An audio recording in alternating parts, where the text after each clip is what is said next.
شام کے 5 بجے ہیں۔ السلام علیکم، یہ ریڈیو پاکستان ہے۔ سونیا عدنان سے خبریں سنیے۔ پہلے اہم خبروں کا خلاصہ۔ وزیر اعظم نے فیڈرل بورڈ آف ریونیو کو ٹیکس دہندگان کے لیے اردو اور دیگر علاقائی زبانوں میں خودکار ٹیکس نظام اور دیگر ایپلیکیشنز تیار کرنے کی ہدایت کی ہے۔ نائب وزیر اعظم اور بحرین کے وزیر خارجہ نے ٹیلی فون پر بات چیت میں مشرقی وسطی کی صورتحال پر تبادلہ خیال کیا ہے۔ وزیر قانون نے کہا ہے کہ پاکستان فعال خارجہ پالیسی کے ذریعے علاقائی کشیدگی کم کرنے کے لیے اپنا کردار ادا کر رہا ہے۔ پاکستان اور بنگلہ دیش کے درمیان 3 میچوں کی سیریز کا پہلا ایک روزہ بین الاقوامی کرکٹ میچ کل ڈھاکہ میں کھیلا جائے گا۔ خبریں تفصیل کے ساتھ۔ وزیر اعظم شہباز شریف نے فیڈرل بورڈ آف ریونیو کو محصولات بڑھانے اور ٹیکس چوری روکنے کے لیے عمل درآمد مزید سخت کرنے کی ہدایت کی ہے۔ وہ آج اسلام آباد میں اہبیار کے امور پر ہفتہ وار جائزہ اجلاس کی صدارت کر رہے تھے۔ وزیر اعظم نے ٹیکس محصولات میں اضافے کے لیے اکثریتی پیداواری شعبوں کو خود کار نگرانی کے دائرہ کار میں لانے کی بھی ہدایت کی ہے۔ انہوں نے ٹرک ریگولیٹری اتھارٹی سے کہا ہے کہ وہ ملک میں تیار ہونے والی ادویات کو سیریل نمبر لگانے کا عمل جلد از جلد مکمل کریں۔ شہباز شریف نے پالکی انتظامیہ ٹیم میں میرٹ پر ماہرین کی بھرتی اور اسے ایک مؤثر ادارہ بنانے کی کوششوں پر اقتصادی ٹیم کو سراہا۔ انہوں نے ٹیکس دہندگان کے لیے خودکار ٹیکس نظام، ڈیجیٹل انوائسنگ سسٹم اور دیگر درخواستیں اردو اور دیگر مقامی زبانوں میں تیار کرنے کی ہدایت کی ہے۔ اجلاس کو بتایا گیا کہ ٹیکس محصولات میں اضافے کے لیے مختلف شعبوں میں پیداوار کی نگرانی کے لیے ٹیکنالوجی پر مبنی متعدد نظام موجود ہیں، جبکہ دیگر متعدد نظام جلد فعال ہو جائیں گے۔ نائب وزیر اعظم محمد اسحاق ڈار نے بحرین اور اس کے عوام کے ساتھ پاکستان کی یکجہتی کا اعادہ کرتے ہوئے خطے میں کشیدگی میں کمی، مذاکرات اور امن و استحکام کے لیے کوششوں کی ضرورت کو اجاگر کیا ہے۔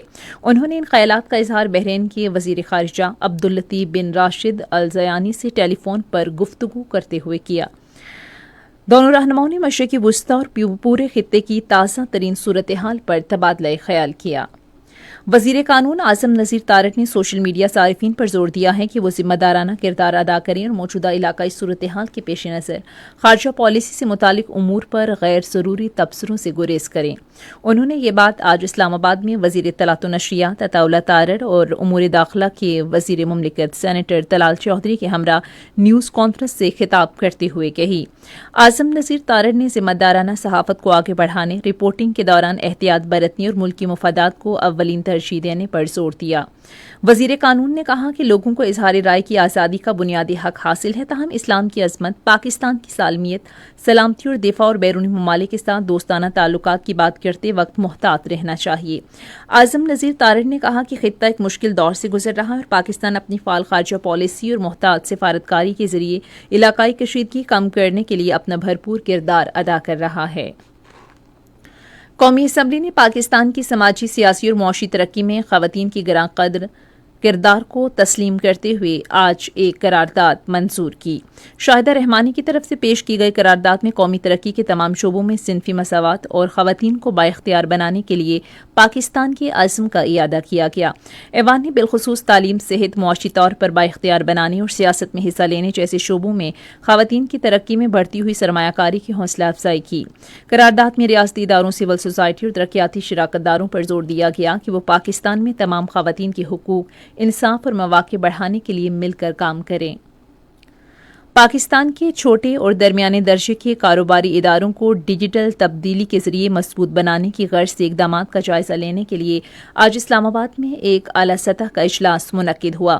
اجلاس کی صدارت کرتے ہوئے صنعتوں اور پیداوار کے بارے میں وزیر اعظم کی معاون خصوصی ہارون اختر خان نے اس بات پر زور دیا کہ ڈیجیٹلائزیشن ایس ایم ایز کی ڈیجیٹل موجودگی کو نمایاں طور پر بڑھاتے ہوئے منڈیوں تک ان کی رسائی میں اضافہ کر سکتی ہے۔ اسرائیل نے گزشتہ ہفتے جنگ میں شروع ہونے سے اب تک لبنان بھر میں حملوں میں اضافہ کر دیا ہے، جس میں تقریباً 500 افراد ہلاک ہو چکے ہیں۔ اسرائیلی حملوں کی وجہ سے بچوں کی بڑی تعداد سمیت 7 لاکھ سے زائد افراد بے گھر بھی ہو گئے ہیں۔ پاکستان اور بنگلہ دیش کے درمیان 3 میچز کی سیریز کا پہلا ایک روزہ بین الاقوامی کرکٹ میچ کل میرپور ڈھاکہ میں کھیلا جائے گا۔ میچ دن 1:15 پر شروع ہوگا۔